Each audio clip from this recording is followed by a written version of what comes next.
तो आज हम एक न्यू चैप्टर शुरू करने जा रहे हैं जिसका नाम है हाइट एंड डिस्टेंस। लेकिन आप देखिएगा कि बहुत सारे बुक में हाइट एंड डिस्टेंस ना लिखकर सम एप्लीकेशंस ऑफ ट्रिगोनोमेट्री लिखा रहता है, यानी दोनों सेम ही है, चाहे आप हाइट एंड डिस्टेंस बोलिए या फिर सम एप्लीकेशंस ऑफ ट्रिगोनोमेट्री बोलिए। तो हम इसको अब देखते हैं। तो इसमें हम सबसे पहले लाइन ऑफ साइट के बारे में देखते हैं।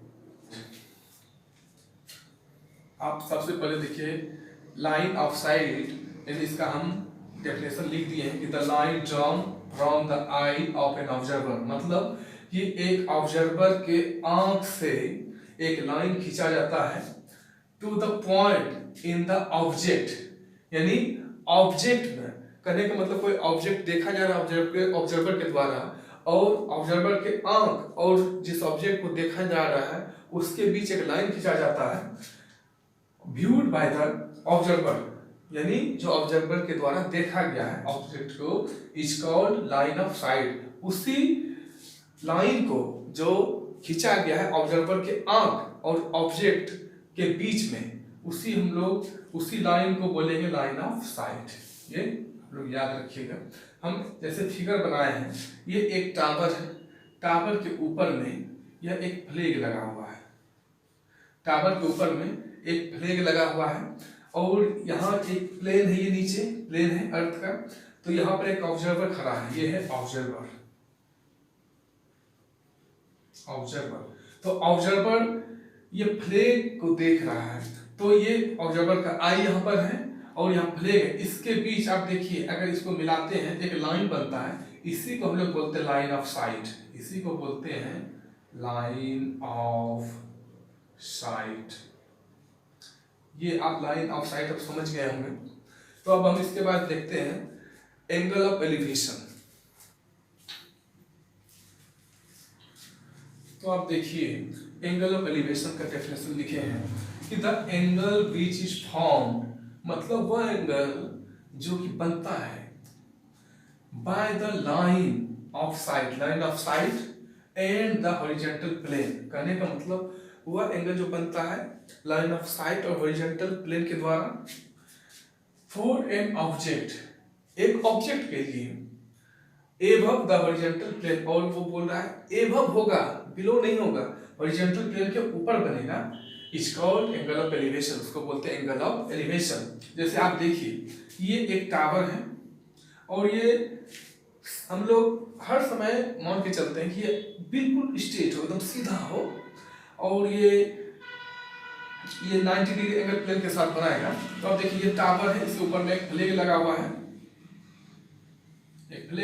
है, और नीचे ये हॉरिजॉन्टल प्लेन हुआ। तो हम देखेंगे ये यहाँ पर ऑब्जर्वर है, समझिएगा ये ऑब्जर्वर है। तो ऑब्जर्वर ये अपने आंख से इस फ्लैग को देख रहा है, तो ये लाइन ऑफ साइट हो गया,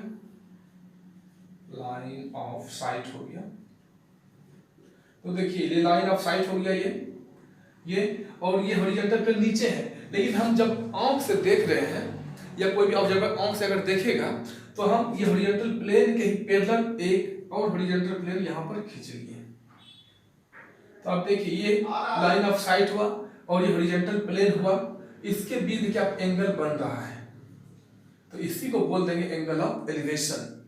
तो आप एक बार देखिए, हम बोले हैं ये जो बनेगा एबव बनेगा, ऊपर बनेगा, कहने का मतलब ये हॉरिजॉन्टल प्लेन, ये भी हॉरिजॉन्टल प्लेन ही है, ये भी हॉरिजॉन्टल प्लेन ही है, तो इसके ऊपर ही बना है।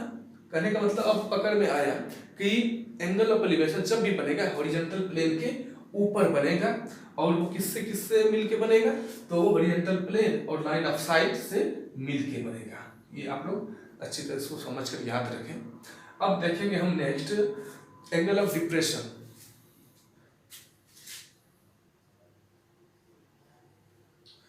तो आप देखिए एंगल ऑफ डिप्रेशन के बारे में इसका डेफिनेशन लिखे हैं कि the angle which is formed, कि वह कोई कोण है जो कि बनता है by the line of sight and the horizontal plane, यानी किसके मिलने से बन रहा है, फिर से भाई line of sight and horizontal plane के मिलने से बन रहा है, यानी बनता है। फॉर एन ऑब्जेक्ट, अच्छा किस लिए भाई, तो कोई ऑब्जेक्ट के लिए होके बन रहा है, करने का मतलब कोई ऑब्जेक्ट को देख रहा है कोई ऑब्जर्वर, यानी ये मेन यहाँ पर ऑब्जर्वर का काम कर रहा है। ये एक बिल्डिंग है, इसके ऊपर ऑब्जर्वर है, आप समझिएगा। तो हम बोले हैं कि the angle which is formed by the line of sight and the horizontal plane for an object. यहाँ पर भी वही हम सेम बोले अभी तक कि कोई एंगल बन रहा है और वो बन रहा है line of sight and the horizontal plane for an object. एक ऑब्जेक्ट के लिए बन रहा है और किसके किसके मिलकर बन रहा है, लाइन ऑफ साइट और हॉरिजॉन्टल प्लेन। लेकिन हम कंडीशन लगाए हुए हैं कि बिलो द हॉरिजॉन्टल प्लेन, लेकिन हम बोले इस बार बिलो द हॉरिजॉन्टल प्लेन, इसके हॉरिजॉन्टल प्लेन के नीचे, लेकिन यहाँ तो पॉसिबल नहीं है। तो इसका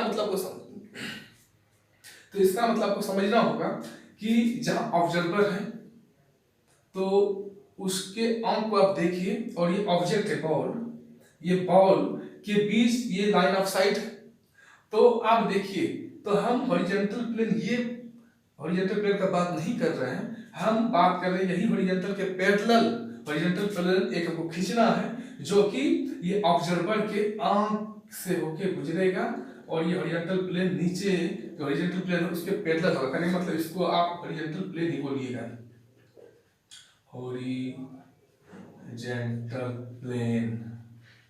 अब आप देखिए, हम बोले हैं क्या कि the angle which is formed by the line of sight and the horizontal plane for an object. अब क्लियर है कि एक एंगल बन रहा है और भी कि वो एक ऑब्जेक्ट के लिए बन रहा है, ठीक है। ऑब्जेक्ट यहाँ बॉल है, तो आप देखिए, और वो बोल रहा है कि ये लाइन ऑफ साइट और हॉरिजॉन्टल प्लेन के बीच बन रहा है और ये कंडीशन लगाए हुए हैं कि बिलो द हॉरिजॉन्टल प्लेन। तो ये हॉरिजॉन्टल प्लेन के नीचे बात कर रहे हैं, ना कि इस हॉरिजॉन्टल प्लेन के नीचे का। अब ये क्लियर हो गया, ये लाइन ऑफ साइट और हॉरिजॉन्टल प्लेन के बीच एक एंगल बन रहा है और कंडीशन लगा दी हॉरिजॉन्टल प्लेन के नीचे, मतलब ये हॉरिजॉन्टल प्लेन हम यहाँ ऊपर एक खींचते हैं ये नीचे वाले हॉरिजॉन्टल प्लेन के पैरेलल में, तब यहाँ पे जो एंगल बना इसी को हम लोग बोलते हैं एंगल ऑफ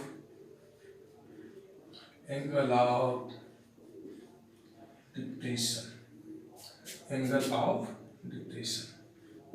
अब ये क्लियर हो गया। अब देखिए, हम लोग तीनों चीज समझ गए हैं। सबसे पहला समझे हम लोग लाइन ऑफ साइट के बारे में समझे, उसके बाद एंगल ऑफ एलिवेशन के बारे में समझे और लास्ट में एंगल ऑफ डिप्रेशन के बारे में समझे। अब आप इसी तीनों पर बेस्ड हम कुछ एग्जाम्पल देखेंगे और आप एक बात एकदम समझ के रखिए कि इसमें जितने भी प्रॉब्लम होंगे तो वो ट्रिग्नोमेट्री को जिस तरह से हम लोग वहाँ यूज किए थे डिग्री को, ट्रिग्नोमेट्रिक रेशियोज को, उसी तरह यहाँ भी हम लोग degree, trigonometric ratio, trigonometric identities का मदद लेकर ही हम लोग हाइट एंड डिस्टेंस को किसी भी सवाल को बनाएंगे। तब हम एग्जाम्पल देखते हैं।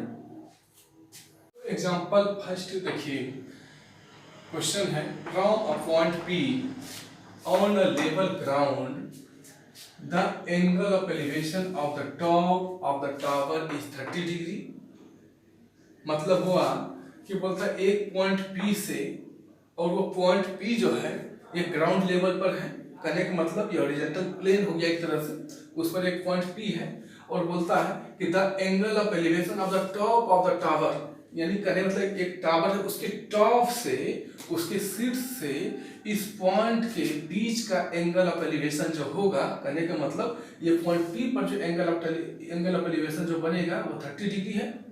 उसके बाद बोलता है if the tower is 100 metre high, बोलता है यदि टावर की ऊंचाई 100 मीटर ऊंचा हाई हो, तब बोलता ऊंचा हो, then find the distance of point P, तब बोलता है कि तब डिस्टेंस जो पॉइंट P का ज्ञात कीजिए from the foot of tower, यानी टावर के फुट से, यानी B से, टावर का फुट हो गया B, यानी B से P की दूरी कितना होगा, कहने मतलब BP हमको निकालना है।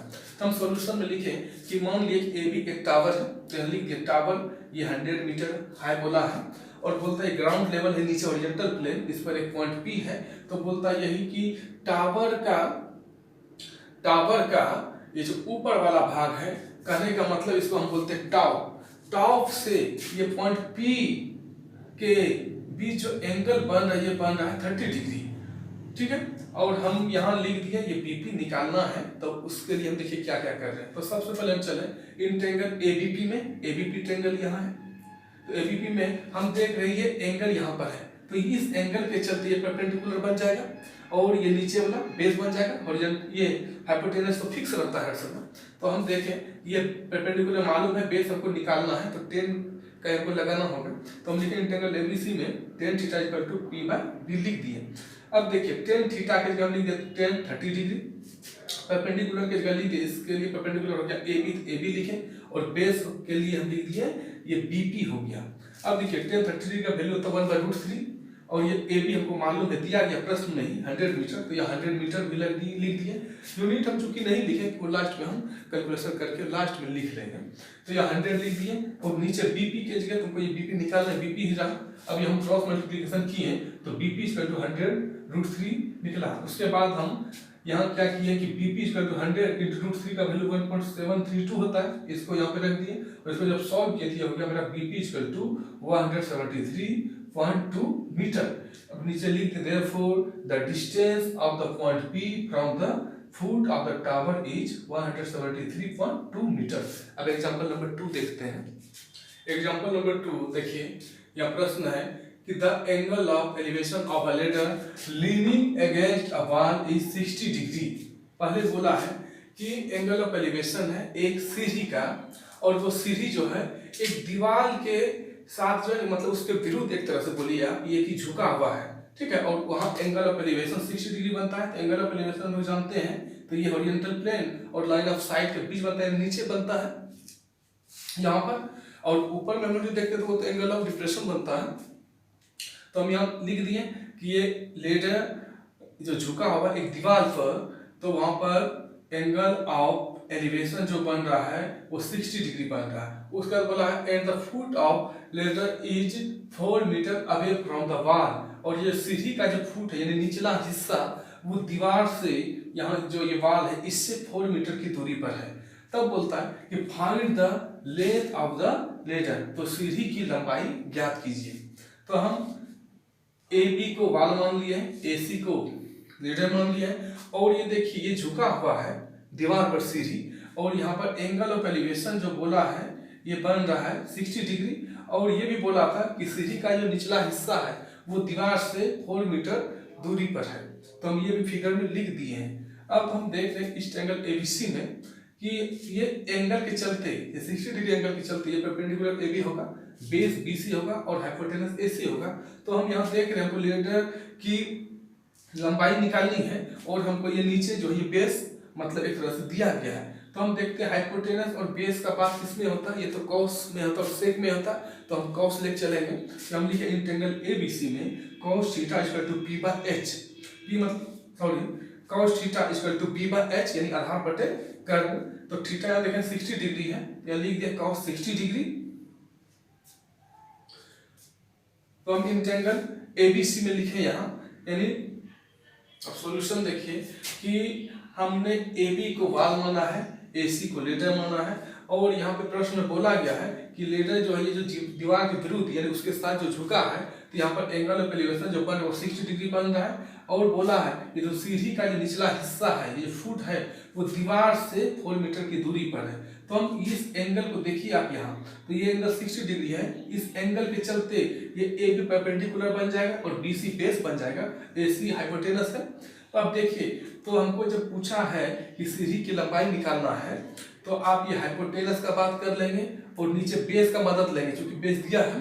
तो हाइपोटेनस और बेस का बात हम लोग देखते हैं कि cos थीटा और sec थीटा में होता है, इसलिए हम cos थीटा को लेके चल रहे हैं। यहाँ लिखे integral ABC cos theta = B/h, तो थीटा के जगह लिख दिया cos, यहाँ पे 60 डिग्री बन गया, और यहाँ पर बेस के जगह लिख दिए BC और हाइपोटेनस की जगह लिख दिया है AC। तो आप देखिए cos 60 डिग्री का वैल्यू कितना आता है, तो हाफ होता है, लिख दिए हैं।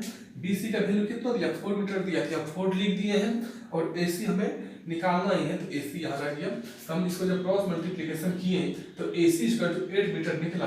तो यही हो गया मेरा AC सीढ़ी की लंबाई। तो यहाँ बोल दिए therefore length of the ladder is 8 metre. अब एग्जांपल नंबर 3 देखते हैं। तो एग्जांपल 3 देखिए क्या है कि find the angle of the elevation of the sun, मतलब सन का एंगल ऑफ एलिवेशन निकालिए when the length of the shadow of a tree is √3 times the height of the tree. कहने का मतलब बोल रहा है कि ये सन अगर ऊपर है और ये ट्री यहाँ पर है तो इसका हर समय परछाई यानी शैडो जो है छाया नीचे ही बनेगा। और ये बोल रहा है कि जब शैडो का लेंथ उस मतलब ट्री का ऊंचाई से √3 गुना हो तब बोलता है ये सन का एंगल ऑफ एलिवेशन क्या होगा, यानी निकालने के लिए बोला था यहाँ एंगल ऑफ एलिवेशन नीचे ही बनेगा। तो हम सबसे पहले किए क्या, हमको ना ही ट्री का हाइट मालूम था ना ही शैडो का लंबाई, लेकिन यह कंडीशन बोला है कि शैडो की जो लंबाई होगा वो ट्री की ऊंचाई से √3 टाइम्स होगा। तो इसका मतलब हम सबसे पहले मान लिए कि let the height of tree यानी पेड़ की जो ऊंचाई है वो x मीटर है। देयरफॉर ये ऑटोमेटिक बन जाएगा कि the length of the shadow √3x हो जाएगा। कहने का मतलब the length of the shadow is equal to √3x ये बन जाएगा। अब देखिए इस ट्रायंगल ABC में यानी AB हम माने अगर ट्री को BC शैडो है और यहाँ पे सन का ये जो सन का रे आया तो ट्री का परछाई नीचे बन रहा है, यानी ये सन का रे के चलते यहाँ पे एंगल ऑफ एलिवेशन बन रहा है। तो अब इन ट्रायंगल ABC में देखिए ये जो हम लिए हैं इस एंगल को निकालना एंगल ऑफ एलिवेशन इसको बोल रहे हैं। इस एंगल के चलते हमको ये ट्री देखिए यहाँ पर परपेंडिकुलर का काम कर रहा है और ये शैडो बन रहा है ये बेस का काम कर रहा है। तो हम tan थीटा अगर लेते हैं तो इसका फॉर्मूला आता है P/B और थीटा के जगह हम C लिख दिए हैं, कहें कि हम यहाँ C लिख सकते हैं तो लिख दिया tan C और यह परपेंडिकुलर की जगह इस एंगल के चलते परपेंडिकुलर AB हो गया तो यहाँ AB लिख दिए और बेस इस एंगल के चलते नीचे वाला ये BC बन गया तो यहाँ BC लिख दिए। अब देखिए tan C equal to AB equal to x ये माने हुए हैं यहाँ x लिख दिए और BC मेरा बना है √3x या √3x लिख दिए। अब देखिए x बार में कट सॉरी x 1 बार में कट गया तो यहाँ लिख दिए tan C इक्वल टू ये बचा 1/√3। अब देखिए आप कि tan C इक्वल टू ये जो 1/√3 है ये tan 30 डिग्री का वैल्यू है तो हम यहाँ पे लिख दिया tan 30 डिग्री। तो अब देखिए दोनों और tan जो है ये कट नहीं जाता, हम बताएं पहले भी कि ये tan इनवर्स से दोनों जब मल्टीप्लाई करते हैं उसका वैल्यू 1 बन जाता है। तो यहाँ वही किए हम, तो यहाँ पे C बचा यानी C इक्वल टू इस ओर बच गया 30 डिग्री तो यहाँ पर ये 30 डिग्री में निकल गया। इसका मतलब ये हो गया कि एंगल ऑफ एलिवेशन जो बनता है सन का वो होता है 30 डिग्री। ये हो गया angle of elevation of the sun is 30 degree. और हम आगे भी बहुत टाइप के एग्जांपल आप सभी को नेक्स्ट वीडियो में बताएंगे।